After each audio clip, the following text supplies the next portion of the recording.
Welcome, welcome, welcome. It's been a minute. It's been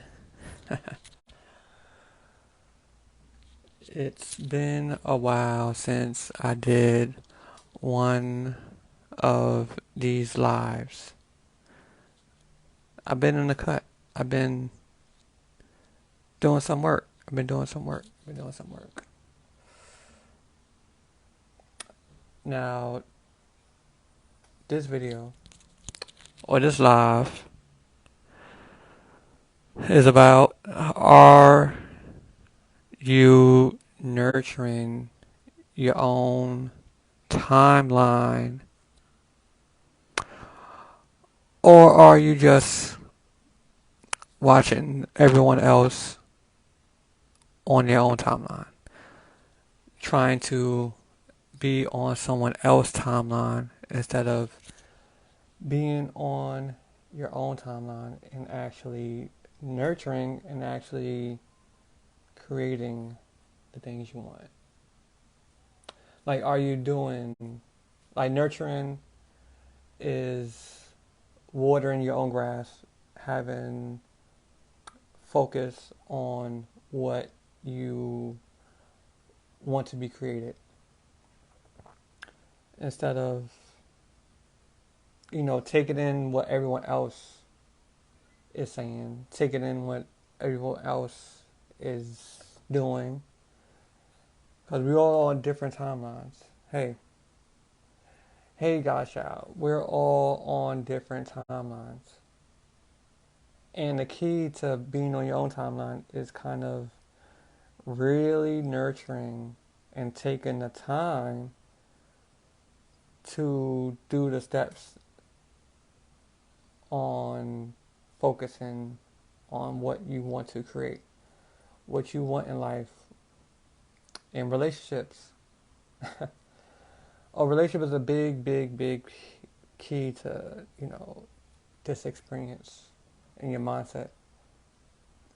Because some people, they get advice from everyone else on relationships, but they lose their own insight, they lose their own inner voice on what a relationship should look like, be like, feel like, and you don't want to get lost in the sauce on everyone else's experience, everyone else's timeline.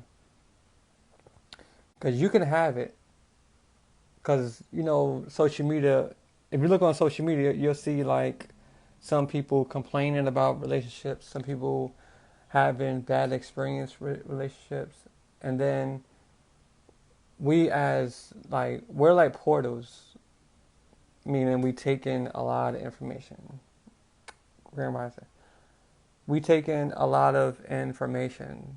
So if someone's saying, "Oh, this relationships are not no good," and they kind of bash the relationships, and we kind of take that in, and our subconscious mind is like, "Oh, relationships are bad now. I don't want a relationship no more." But you just woke up saying you just wanted one, but you looked at your timeline that changed your whole mood on how you see things. Divine Rising. So we cannot let other people change our timelines. We gotta stay on our timelines. Like, if you're an artist or you're a writer or you're a creator, we could get inspiration from many different creators. But the vocal point of being a creator is why are you doing what you're doing? Why are you painting, writing, drawing, doing whatever? Like, that's what that's why I like a lot of these people saying why. You gotta go deep within and find that passion, that drive, that excitement. Like me, I get excited. I need the excitement in everything I do. If it doesn't excite me, like how my energy's set up, if it doesn't excite me, I can't do it. Supreme rising. If it doesn't excite me, like if a relationship doesn't excite me, if I'm not excited to like call you or like talk to you, it can't work. But everyone operates different. This is why you gotta kind of study yourself and get to know yourself and stay on your timeline, because you could jump on someone else's timeline and be all in their energy and forget. This is what happens in relationships. We could get on someone else's timeline, we could get in someone else's energy, and we forget everything about ourselves. We forget everything we want to do. We forget ourselves. We get lost in their timeline instead of, you know, meeting in the middle. Meeting in the middle. Like every relationship, every partnership should always meet in the middle with 100% and 100% this, 100% that, and forget all these who does what, when, right, wrong, whatever. Because how relationships are like looking on social media is like they saying it's not possible or it's always a back and forth. Which, now that's your timeline. Like I'm going to create this other timeline over here, and it goes deeper. It goes like into your subconscious mind and what you believe you deserve. Like some people like, oh, you can't have the business and the relationship. Oh, focus on the money. Oh, you can't focus on love because you need the money. Oh, you can't focus on the money because you need the love. I say focus on what you want. Focus on what you want, and don't let others kind of persuade you to somewhere else. Kind of stay on track. That's why journaling and meditation will help you focus on what you want. And that's why like they have vision boards. That's why they have, um, gratitude. All these things are really for you to focus on your timeline and help you remember and block out the noise and block out the distractions. That's what all these things are about. Knowing the why, knowing you to keep going. Because some people are just unmotivated because they let the distractions kind of consume them. If you let the distractions consume you, you're going to be all over the place. And I'm speaking from experience. Everything I'm speaking from experience. One day I could be, motivated, and then the next minute I feel like I'm all over the place. Because when you're like in tune and aware and all this other stuff, and you're open and receptive, you could get a lot of information. You could get a lot of downloads. You get a lot of stuff. And I learned you have to be grounded and directed. Grounded and directed. Direct your energy where you want it to go. It's okay to be, in the ethers and stuff like that, but bring that down and actually point it in a direction where you want it to go.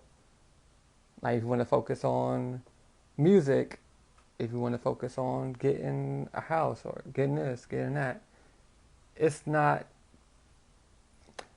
bad to want these things. It's just not being desperate for these things. Being desperate for what you want. It's more of an energy of, oh, I can have it. Oh, I can go get it. I'm not chasing it. I'm not worried about it. I'm not stressing about it. And that's where your vibration and your frequencies come into come into play. Because everything comes into play. everything comes into play. So if you have these distractions, you got to really focus. And that's where like magic comes in. That's where rituals come in. That's where mantras come in. That's where affirmations come in. All these things are not just for nothing. Because some people, I know people sound redundant on do this, do that, do that. But they don't explain why. Like, why am I doing this? Like, before you do anything, ask yourself, why am I doing this? Is this going in the direction I want to go? What is my agenda? What is my mission? What is my life path? That's why breaking down your chart, breaking down numerology, breaking down everything, you get another perspective of what you can't see. Because what you can't see is in your subconscious mind and your behaviors and the patterns. It all happens without you noticing it. Like, sometimes people are not aware of why they like a certain thing or why they gravitate to a certain person or a certain kind of music or a certain kind of food. Like, why am I going towards this? Why? Let me see why. Ask yourself why. Like Michael Jackson said, why? Why? It's on human nature. Why we do this that way? It's in our nature. But we can control and direct ourselves. They said we're not in control. We're 50. I said we're in control, but everything else kind of is an after effect of what we do in our decisions. So, of course, trust in the unseen, in the unknown. A lot of people don't like to go in the unknown, but the unseen and the unknown and trusting yourself is what, some people kind of lack. Trust me. I've been there like, oh, am I making the right decision? Am I making the right choices? Am I on the right path? Because after, it's not failure. After these lessons, we kind of doubt ourselves. We kind of doubt ourselves. We doubt our timeline. We doubt am I on the right path? Am I doing the right thing? This doesn't feel right. But at the end, it kind of puts you on the right path. It's like no matter what path you're going, you kind of always persuade onto your own path. If you catch yourself, if you're aware of yourself. So always trust like in the unknown, and that's like really, really believing in your own ability to even get you out of a situation or to get you in a relationship or get you your business up and running. You really got to believe in yourself more than anyone, because we could cheer other people on, but can we cheer ourselves on when no one is watching, when no one is looking at us, when we're off social media, when we're in the dark, away from everything? Can we sit with ourselves and get motivated or get in tune or get inspired? Because I'm inspired by a lot of outside things like music, art, visual things. Like me, I'm visual and I could learn. I could pick it up visually. That's how I learned how to dance and learn how to play sports. By watching, merely watching, and then kind of practicing a little bit. But when I put the practice in, I kind of perfected a lot of stuff, especially when I was younger. That's why when I made that post, I was like, you know what? I'm like athletic and poetic because I'm into music and I'm into sports. I used to playing sports and stuff like that. But all that stuff, I kind of let it go. But I'm going to pick it up for myself. That's why we got to like really not lose sight of what we love, what we passionate about. Because we could be like, oh, that's the old me. I'm not doing that no more. But something inside you is like, nah, I kind of want to do that still. I kind of want to do that. So when you're going through the awakening and you're dropping things down and you're getting a better perspective and awareness of things, you don't have to let everything go. You don't have to let every single thing go unless you feel like you need to let that go and you don't want to do that. But you could drop some things and pick it back up later on in life. Because at the end of it all, it's really based upon your own consciousness and your own judgment of your own self. That's why they say no one can judge you but yourself. Even at the end, even when we leave this plane or whatever, we judge ourselves on what we do. We judge our own selves. No one is going to judge us. Like, because we kind of like, we feel the guilt. We feel the emotions. I know I'm going way deep, but we feel the emotions. We feel the guilt. We feel the neglect. We feel all the pain. And then it's up to us to actually make the choices of, am I going to sit in this? Am I going to let this control me? Or am I going to do something about it? Am I going to let it go and just flesh it out? Or am I going to just sit in it and let it destroy me? So it's really about how you handle it. And don't be too hard on yourself. Be too rugged, like, I gotta do this, I gotta do this, I gotta do this. Do it your own way. Do it your own way. And there's no mistakes. There are no mistakes. There's only lessons. There's only experiments. This is one big experiment that we're experiencing. And being on your own timeline and, traveling or putting things on your to-do list or to manifest list or to create list or to experience list. Make it to experience list instead of to-do list.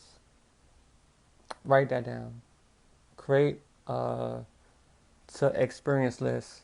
Like, I want to experience this person. I want to experience this place. I want to experience this car. I want to experience this house. I want to experience this. Because that's what it's all is. We don't own anything. Everything goes, but everything is experienced. Yeah. But that is the message for today. Something said, come on live. But I'm going to be doing lives when people watch this. I'm going to do lives. I'm going to put this live up on my YouTube, and I'm going to be doing majority of my content over there on lives. So be sure to subscribe to Star Alchemist, because that is my experience. I want to experience YouTube. I want to create more on YouTube. So if you're watching this, you will be on my YouTube. Now, have a good one. All right, we out.